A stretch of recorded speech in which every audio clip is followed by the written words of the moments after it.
Hola, buenos días. Yo soy la doctora Falco Ana Paula, soy médica de planta del Hospital Universitario y hoy vamos a hablar de anticoncepción en pacientes con enfermedades crónicas.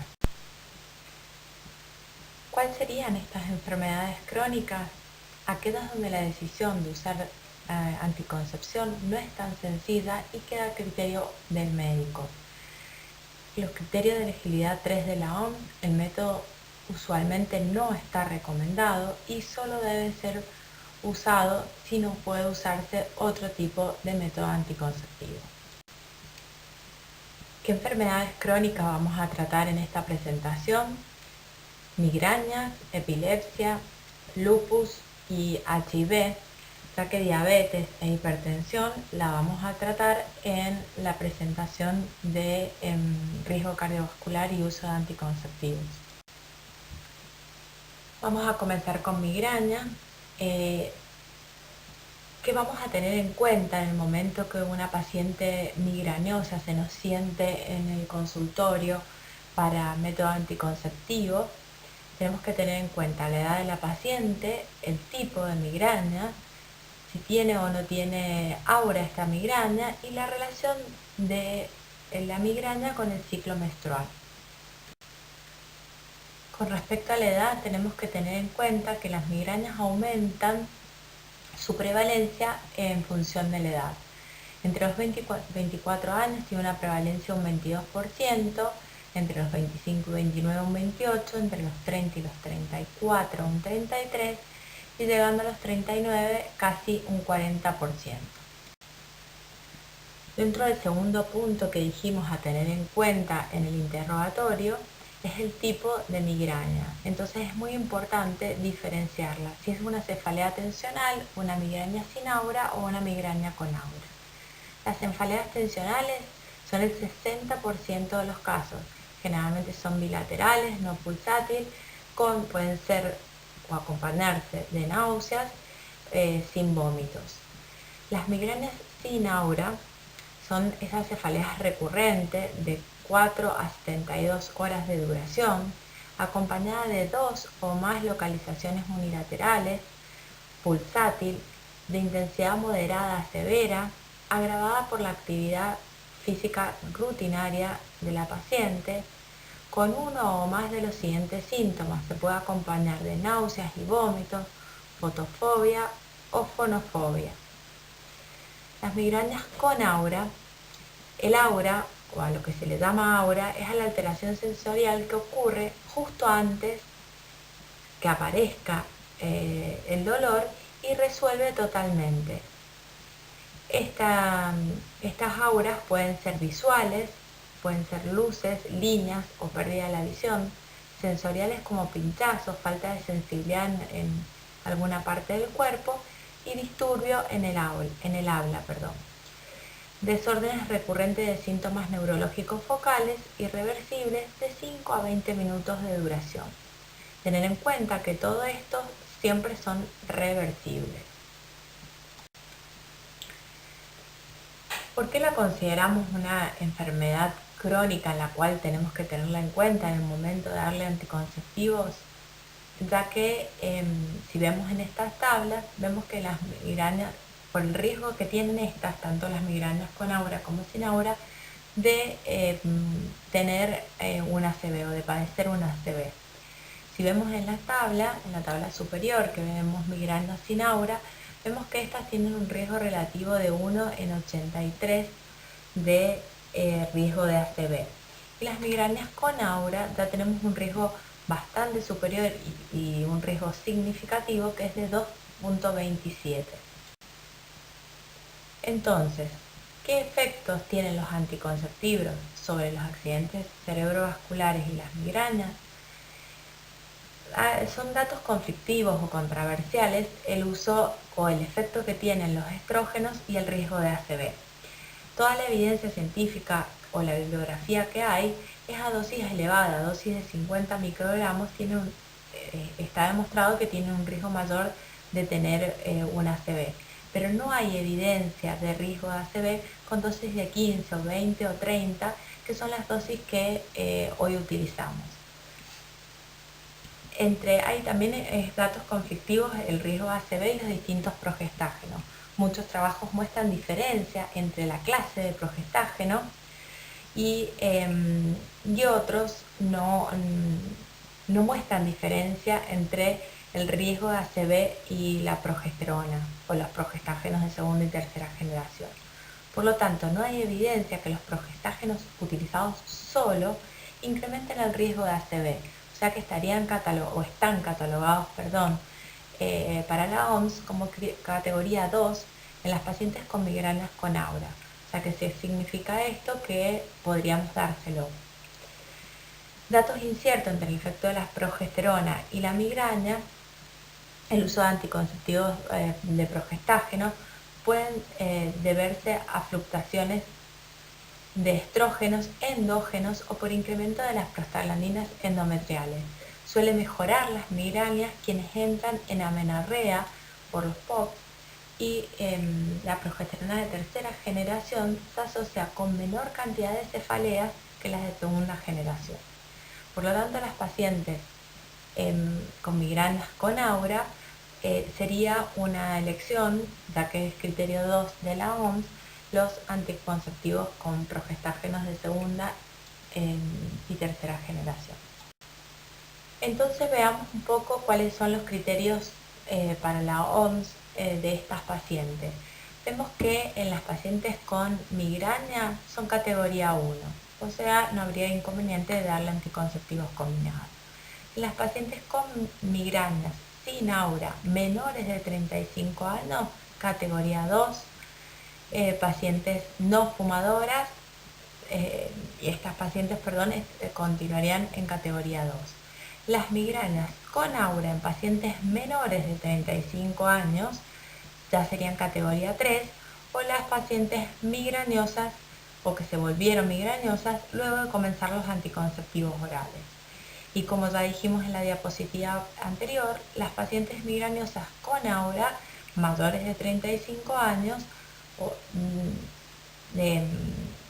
son criterio 4 para la OMS, o las pacientes que desarrollaron migrañas con aura luego de comenzar anticonceptivos. Este tipo de pacientes son las que son categoría 4. Otro tipo de migrañas que debemos tener en cuenta en el interrogatorio, como dijimos, eran las migrañas relacionadas al ciclo menstrual. Al menos aparecen en 2/3 de las pacientes. Son migrañas sin aura, de corta duración, causadas por el descenso brusco de los estrógenos. Comienzan generalmente entre 24 a 48 horas antes de que aparezca la menstruación y se produce por este descenso de los estrógenos y el incremento de las prostaglandinas. Se observa en ciclos normales al finalizar la toma de anticonceptivos combinados y con terapia hormonal de reemplazo. Las recomendaciones para estas pacientes: la primera línea de tratamiento son AINES programados 24 a 48 horas antes de menstruar, acortar el periodo sin anticonceptivos, por ejemplo, antes de darle anticonceptivos 21/7, con 7 tomas de día de placebo, darle 24/4. Eso acortaría el periodo de placebo y disminuiría los días de migraña. O darle esquemas continuos en estas pacientes que, aunque interrumpamos 4 días el anticonceptivo, igual manifiestan migrañas. O se le puede agregar estrógeno en el periodo de descanso a baja dosis o al final de la fase lútea. Ahora vamos a pasar a ver otra enfermedad crónica como la epilepsia. Esta hay que tener en cuenta que tiene interacción medicamentosa, o que existe interacción medicamentosa entre los anticonceptivos y los anticonvulsivantes, ya que estos pueden producir una reducción de la efectividad de los anticonceptivos y un incremento de los episodios de epilepsia. Otra cosa que hay que tener en cuenta: el uso las pacientes que usan valproato tienen que tener en cuenta la anticoncepción, ya que el valproato está demostrado ampliamente en la bibliografía que es altamente teratogénico. En este cuadro podemos ver, y es muy importante que lo tengan como concepto, la epilepsia en sí no es una contraindicación del uso de anticonceptivos, ya que es categoría 1. Lo que sí nosotros tenemos que tener en cuenta es la interacción medicamentosa que tienen los anticonvulsivantes. Entonces depende el anticonvulsivante que la paciente tome, la categoría por la interacción medicamentosa que ésta tiene. Ahora vamos a hablar un poco del lupus eritematoso sistémico. Es infrecuente que a estas pacientes se le indique anticonceptivo en esta enfermedad, basado en que es una enfermedad más frecuente en mujeres, 10-1, es una enfermedad que se presenta en etapa fértil. En el lupus eritematoso sistémico, la estrona se convierte en un potente estrógeno por la 16-hidroxilasa. La administración de estrógenos exacerba el LES, por lo menos es la evidencia que hay en ratones. Entonces podemos ver en esta diapositiva qué dice la OMS con respecto a los pacientes con lupus eritematoso sistémico. La OMS hace mucho hincapié en ver cómo están los anticuerpos antifosfolipídicos de estas pacientes. Básicamente, como venimos viendo, el riesgo de darle a estas pacientes anticonceptivos orales va ligado al riesgo de trombosis. Entonces, la OMS los clasifica como criterio 4 a estas pacientes que tienen unos niveles altos de anticuerpos antifosfolipídicos. Ahora vamos a hablar de nuestra última patología, HIV y anticonceptivos hormonales. La OMS sigue recomendando la ausencia de toda restricción respecto al uso de cualquier método anticonceptivo hormonal para las pacientes con HIV o con alto grado de contraerlo. ¿Cuáles son las recomendaciones de la OMS para estas pacientes? Las mujeres con HIV pueden seguir utilizando todo tipo de método anticonceptivo hormonal existente sin restricción. El uso sistémico y correcto del preservativo masculino o femenino es esencial para prevenir la transmisión de HIV a parejas sexuales no infectadas. El uso voluntario de anticonceptivos por mujeres seropositivas que desee prevenir embarazo sigue siendo una estrategia de peso para reducir la transmisión de HIV de madre a hijo. Siempre teniendo en cuenta que estamos hablando de las pacientes con HIV que no están tomando medicación antirretroviral. Ya nos vamos a ocupar de estas.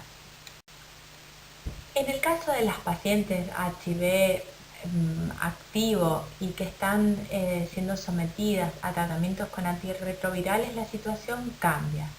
¿Por qué? Porque la mayoría de los antirretrovirales interactúan con otras drogas. Principalmente tener en cuenta que los antirretrovirales actúan a nivel de la enzima PES citocromo 450, de la glucuronidación generada por la uridine difosfoglucuronidtransferasa y de los transportadores de los fármacos, incluido el P-glucoproteína y el transportador de aniones orgánicos. La interacción entre las drogas antirretrovirales y los anticonceptivos hormonales generalmente tienen nivel o interacción a nivel del P-citocromo 450. Por esto hay que tener en cuenta que ante una paciente HIV positiva que no está recibiendo tratamiento porque tiene su carga viral ya negativizada o baja, por recomendación de la OMS, no tendríamos inconveniente en prescribir un anticonceptivo hormonal. No es así el caso de las pacientes que están recibiendo antirretrovirales. La lista de antirretrovirales es larga, pero la mayoría, para que quede este concepto de las pacientes tratadas con antirretroviral, no deberíamos darle anticonceptivos hormonales, ya que el uso del antirretroviral nos disminuye la efectividad del anticonceptivo.